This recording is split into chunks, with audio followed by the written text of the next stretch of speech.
Much more information has been revealed in Star Wars Aftermath: Empire's End about the still mysterious group known as the Acolytes of the Beyond, which are supposedly the beginnings of the sinister dark-side cult we know as the Knights of Ren. In the previous installment of the Aftermath series, Life Debt, we learned that the Acolytes have been gathering lightsabers of past Sith Lords, and some of them were being destroyed by the group, in the Acolytes' mind joining their masters in the grave. In Empire's End, tons is revealed about the Acolytes, including why they wear their masks and visions being given to them from some dark place of origin. I'd first like to begin with the visions. Also in Empire's End, we discover Palpatine has been experiencing something similar to this, as an unforeseen force pulls him to unknown space. We discovered that many of the Acolytes have had similar visions, some even claiming to have seen ancient Sith Lords and powerful dark-side warriors. We even hear some of the members have received visions of more recent Sith, as they still hold huge amounts of respect and admiration for Darth Vader. It is likely these visions are coming from Snoke, as he is calling to potential followers. We also learn of a connection to the Empire and the Acolytes of the Beyond, as one of Palpatine's chief advisors, named Yupei Tashu, actively supports the cult and even brings them artifacts from Sith of old. This again mirrors the relationship we know the Knights of Ren have with the First Order, meaning they are affiliated with the group but move through it, not belonging to an active part of the group per se. Again in Empire's End, a female member of the Acolytes begins to doubt the teachings of the cult, until they implore her to wear a mask of an ancient dark-side warrior, and a mask they believe has bathed in the power of the dark side of the Force. Once she puts the mask on, she is overcome with a sense of pure rage, and even claims a lightsaber. It is implied that while most lightsabers are destroyed to join their masters in death, some of the highest-ranking members of the Acolytes have lightsabers that once belonged to ancient Sith.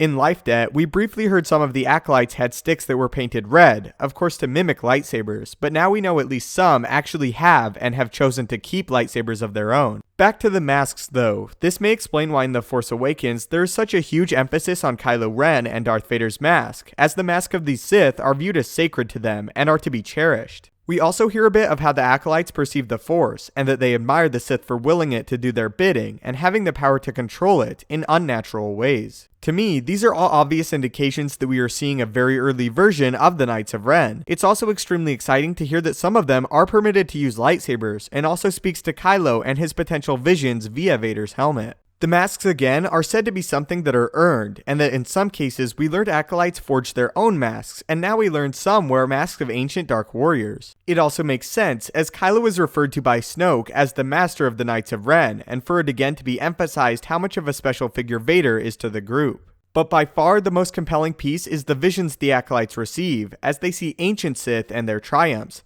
The Acolytes also take these visions as a kind of map and guidance to be used in the future of the dark side of the Force. What would be exceedingly compelling is if we are seeing the beginnings of a new Sith Order. So it appears as if who I am speculating is Snoke has been very busy influencing Palpatine and others to follow the cause of the dark side. I would be intrigued to hear more about these visions that the Acolytes have been receiving, although we likely won't. It seems as if the Acolytes are more being coached by a dark entity at this time, rather than being beckoned somewhere, as Palpatine was, but the correlation is too much to be ignored. It also points to Snoke having the ability to show visions, which reveals he likely used it on Ben Solo for years or even potentially decades to eventually turn him to the dark side. So what do you guys think about all these reveals concerning the Acolytes of the Beyond, and who I am pretty sure are the Knights of Ren? Do you think Snoke is the one behind the visions, and what do you think the purpose of the visions are, and do you think that he also used this ability on Ben Solo later in the timeline? Do you think that the Acolytes or the Knights of Ren could become the new Sith Empire, or do you think that they'll become something else but still darkside related? And as a final question, are you excited that this seemingly confirms that some of the Knights of Ren could have lightsabers, or would you rather that they didn't have them? If you could find the time, I would really appreciate it if you could like the video, as it helps the channel out a great deal, and I really appreciate it. If you haven't already, maybe consider subscribing to ensure you stay up to date with everything Star Wars related, from news, theories, and explanation videos. If you have any video ideas or suggestions, please feel free to leave them in the comment section down below. I do read them all, or you could always tweet them at me, at Stupendous Wave on Twitter.